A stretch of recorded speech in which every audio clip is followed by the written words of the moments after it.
I'm gonna just do another little combing video because I haven't done one in a while, and it's kind of like talking as I do. Like I just comb out my hair and talk. So anyway, like there's this dichotomy between the super edited video and the long hair live stream or just live streams in general. So it just seems like, okay, with social media, many people, they're very obsessed with always saying everything very correctly on social media, everything looking very edited and slick. And you know, I like making highly edited videos, but the people who value highly edited video, they actually believe, they think, and I don't agree with them at all, they think, well, you shouldn't make like a live stream. You shouldn't have a video like that. If you do a video like that, it should only be like on Snapchat, and it should go away after a day. It should be gone. It should be deleted because you might say something wrong, or you might say it in the way that your audience wouldn't like. And I'm beginning to think this is such an unhealthy view. Of course, I will still do edited videos, but to never do a live stream to me just seems a bit ridiculous because you have this view and then you're going into social situations and daily life, and people they're afraid to say anything because, oh my gosh, they might have said it wrong. And I question like how the prizing highly edited video, prizing highly curated social media posts, I don't think, look, I'm not a mental health expert, but it does seem to be creating like this issue in our society where, like, you know, some of us people, we've been on YouTube for years, we've done videos, like, oh my gosh, we might say something in a way that somebody doesn't like. Well, they can get over it. In real life, not everybody's gonna like what you say, and sometimes, yeah, it can hurt your feelings, but it's actually better because if you're always like wasting all your time highly curating your content, I think you're not living. That's just my opinion. I think don't enjoy life. How can you enjoy even having a social media presence? And then when people talk about, oh, well, Instagram's not real life, Instagram's not real life because you're so worried about making it so highly edited. So maybe it's okay sometimes, once in a while, or a lot, depending on how you feel, to not just post live stream content on a Snapchat. But I don't even belong to Snapchat. I just have this hair channel because it's fun. And yeah, so that's my take on highly edited versus oh my gosh, my life needs to be curated to a T. I might have said T wrong. Oh my gosh, I better delete that.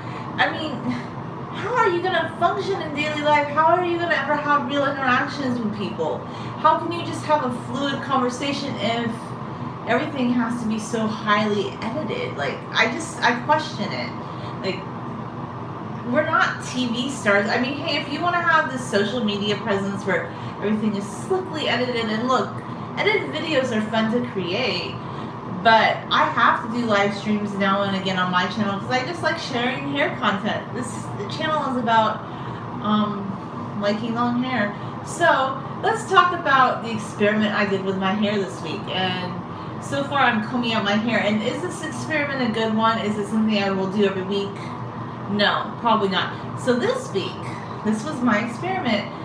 I haven't brushed my hair in a week. Well, that's not entirely true. Like, I've finger combed it and I've combed portions of it.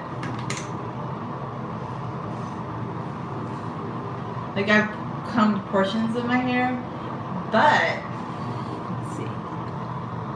What was that last comment?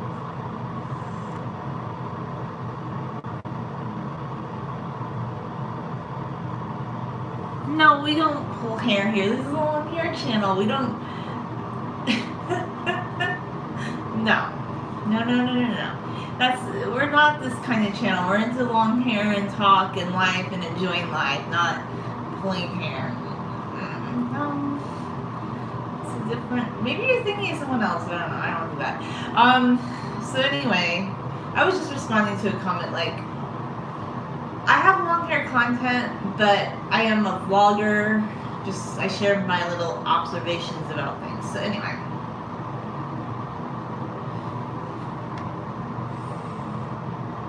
I just comb the best way that's for my hair. So I show people how to comb your hair healthy from bottom to the top. And you just want to do it very slowly, very like healthy like. So what I promote in these live streams is how to grow your hair long and be healthy. And yeah, just slowly combing, so you comb from the bottom to the top very slowly. And that's what I do. So anyway, very slowly, just taking your time. We don't need to rush. So this is my experiments, like with hair this week. I finger comb my hair. I put it in a braid every day. It got, like, when I take a shower it gets wet, but I don't thoroughly wash it. Like, I'll get water in my roots and things. I don't wear a shower cap. But I don't use, okay, I deviate from people, and I'm also thinking, I've read some things too, I don't use those dry shampoos. Like, a lot of people are saying that they use those, but I've just been reading things where people say it causes hair loss. And I don't know if that's true for everybody, but I just don't use dry shampoo because I'm like, if you're in the shower and you get a little bit of water in your scalp, I think you'll be okay. I think what it is with the dry shampoo thing is it's for people who want a certain style. Okay, they want to extend their blowouts. They want, look, what I mean by wearing hair down, I mean I wear it in a braid. I don't wear it loose. Down just means I don't always wear it up, but occasionally I wear my hair up. I just can't do that all the time because it does give me a headache, unless the exception to the rule is the crown braid, where you wrap it around your head and distribute the weight. If you do have long hair and wear it up, like for me, that's just the exception to the rule. But like buns and the wrap, like a lot of women in the long hair community, when they wear their hair up, they put it behind their head and they get a headache. But here's the thing, recently somebody who had really long hair said she cut her hair because she got a headache when she wore her hair like that. So I don't know, I'm not even sure, like, you can get a headache from having super long hair like me, I suppose, but I find that I don't ever get a headache when it's just in a braid or in a crown braid. I do get a headache when I wear it in a bun once in a while. That's where I do get headaches. So yeah, and it's just kind of my observation. So okay, so let's see. Are there any other comments? Alright, so moving forward. Yeah, tonight I'm gonna go to a concert with my sister. I don't know, are you allowed to record there? Probably not. But I come in kind of curious, like probably not, I don't know. Like, I don't want copyright issues, so I probably wouldn't. But yeah, it's a cover band at the Anaheim House of Blues, because yes, we live in Southern California, but this venue is a few hours away from where I live, and I live in the Inland Valley, away from the ocean. When people think of California, they think like palm trees, the ocean. I'm closer to Joshua Tree than the ocean. Yep. If that gives you reference. So, but not completely close. Maybe halfway in between both. So yeah. But I don't live in a big city like LA. Our cities are growing up to my consternation. I don't want our cities to become super big because I like a smaller city. That's just my preference. So yeah. As I detangle my hair, I just go through the ends very slowly with my fingers, and I make sure nothing's getting caught. And with my experiment, I'm like, yes, with very long hair, sometimes you don't have time to brush your hair completely every single day. And I'm not going to cut my hair short just because I don't have time to like roughly brush my hair. Like, I see people, they take a brush and they're like just and that's not how you're going to grow your hair long. That's how you're going to break off a lot of hair. So if you want to have long hair, yes, in my experience, you do have to decide this is something you want to devote a little bit of time to. But the catch-22 is you could spend a bit of time combing, brushing out your long hair, and if you keep it in a braid, you don't have to you don't have to brush it as much in a way. Like, so yes, it takes a lot of time initially to detangle on hair after washing it, or if it was down. But if you keep it contained in a braid, and I think some people, like here, I'll wear my hair down in the video, but when I go out, it is going to be in a braid, or if it's up, it's in a crown braid. And some people might not like that. But when I think about it, even when my hair was down mid-back length, I always left my hair in a braid. Occasionally, maybe a couple days a week, it was completely down. But it was pretty occasional, because even back then, one day I wore my hair down, and my hair was about to here maybe. And this man who I knew, like in passing, was really surprised. He didn't know my hair was that long. It's because I always wear my hair in the braid. So I think even when you're starting out early, like some people have different ideas about how you can keep your hair contained. A lot of them are like you wear it up, and that seems to work for them. But for me, when I think back just on what I did organically and what I always did, I just wore my hair in a braid, because yes, hair completely uncontained is very beautiful, but that's where it gets prone to damage. That's where you're going to end up having to detangle it constantly throughout the day. And yeah, I don't feel like I have to have a hairdo like that all the time anymore. Like, I don't wear my hair completely loose when I'm out. I have a couple times, and I kind of regret it later, especially since this was a few months ago when my hair was even a few inches shorter than it is now.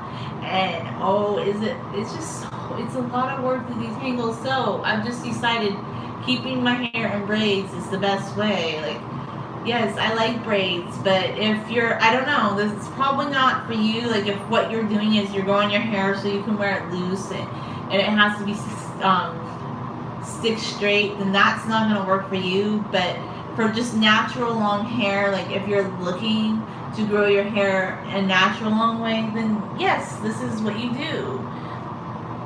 So I'm just going to share different things, like different insights here from what I've talked to, like things I've learned over the years. Now, hair oiling. What do I do for hair oiling?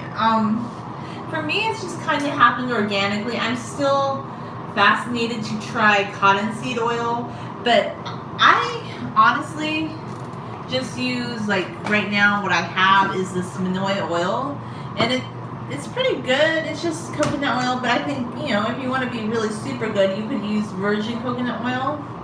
And I just put it in my scalp and my hair, and I like kind of rub it through. So, and it's funny because I ended up doing hair oiling when I was younger many years ago, because we always had this Manoi coconut Yves Rocher oil in the house, and it said you could put it in your hair. So just, I don't know, just through that product happening to be in my house, I always did that. But my hair quality, like to where I started growing it out, really started improving, I would say, if I give it like a timeline, like where, okay, in 2013, I actually did have long hair, but I kind of went back and forth. Like 2012, it was here, and I would let it get a little longish, and then cut it short, and then, but I would say where I really started growing out my hair started in 2014. However, during those 2 years between 2014 and 2016, I would cut off several inches of my hair here and there. So it always kind of remained around the same length. Because at that time period, I thought back to when I was younger, when I had long hair in high school, and it was waist length, but back then I just didn't always treat it the best. Like, I would wear it loose a lot, and it got very damaged. Like, it was pretty, I'm not saying it wasn't pretty, but that, just wearing it loose all the time is what caused a lot of hair damage. So I guess I thought at the time I would get my ends really thick out if I was not trimming it a lot. But what I didn't know was, I realized, oh, you just need to keep your hair contained more. So a lot of things I learned over time were just from containing my hair better. And also, I think something around that time that like promoted more hair growth was transitioning into a plant-based diet, eating mostly vegan. I'm not like, wow, like this 100% perfect vegan, but I do try to eat that way. I am very concerned about Like I think there's something to be said for eating very healthy, more whole foods. And yes, less processed food is better, but dogmatic veganism, no, I'm not into that. I'm just into eating vegan because it's good for yourself. And yes, it can help the planet to some degree, but so the sustainability and just like not wasting food. Like a lot of it's not wasting food. And some prepackaged foods, let's be honest, they come in a lot of packaging. That's probably not the best thing for the environment, whether it be vegan or not. So, what are you going to do, But I do find that eating a plant-based diet helped my hair grow, and then some of it's just genetics. So I think putting these things together, just taking better care of my hair, eating a little bit better, and, containing it in a braid helped it grow longer. And then I guess I talked to a cousin who told me about my great-grandmother who had really long hair to her knees. And the reason she had very long hair was because she just didn't want to cut it short. Like, this was during a time period when women were cutting their hair short. And I guess one time in the 30s, she got her hair permed. And she said that she felt like her hair had been ruined. So she grew her hair back out. And I also know from my mom, just stories, they said that she had very long hair and she would wear it up. And so some of it's genetic too. If you can't grow your hair past a certain length, there may be some people in your family that have long hair, but maybe other ones, like maybe the DNA inherited could have been from somebody in your genome that didn't have the ability to grow super long hair. So I don't think people should feel bad if they're not growing their hair super fast, because not everybody, like some people will tell me, oh my gosh, my hair just grows fast, it grows like a weed. But then other people will be struggling to grow their hair out like an inch in several months. So it can range from person to person. And I think it just, some of it's genetic and some of it is what you do to your hair. I think it's genetics, how you treat your hair, and what you eat. Like, it's a little bit of everything, right? So, I don't know, like, how should you be more holistic in your hair care, or should you use store-bought products? I think maybe realistically, most people are going to use a store-bought shampoo, but ideally maybe some holistic treatments like henna treatments, oil treatments is better, and not bleaching your hair, things like that. All that good stuff,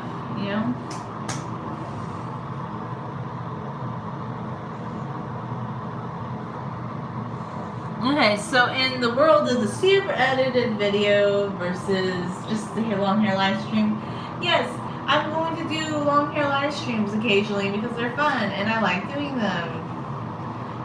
They're scary to some people, like, oh my gosh, did I say that wrong? I used to kind of be like that too. Okay, a couple of years ago when we started doing the live stream, I'd be like, oh my gosh, I said that wrong, we should edit it out. But in real life, can you edit out everything you said? And it's helping me because I am a very sensitive and conscious person. And it's kind of just helping me, like, okay, maybe I didn't say something to somebody's liking or to my liking that day, but that doesn't mean I can't read something and learn how to present an idea better or just say something better next time. And not everything's perfection. Like, I think we just have gotten to be such a highly edited society that there's no authenticity. So I think that you can find authenticity on social media, but maybe it's from following people that are more just not obsessed with deleting every single picture or video, and people maybe who do live streams and they're not worried about, oh my gosh, did I do that wrong? Did I present that wrong? Because it's easy for me, in the past I did get caught in that mindset, but I'm trying to break it because I still want to do an edited video, but I don't want to live according to the school of the people who say, well, you should only do edited videos because then only certain people would have time to ever post a video. And why does a live stream type video only belong on Snapchat? I'm not even on Snapchat. I have no interest. Why do I need to delete my content at the end of the day because somebody thinks, oh my gosh, it might not be presented the right way?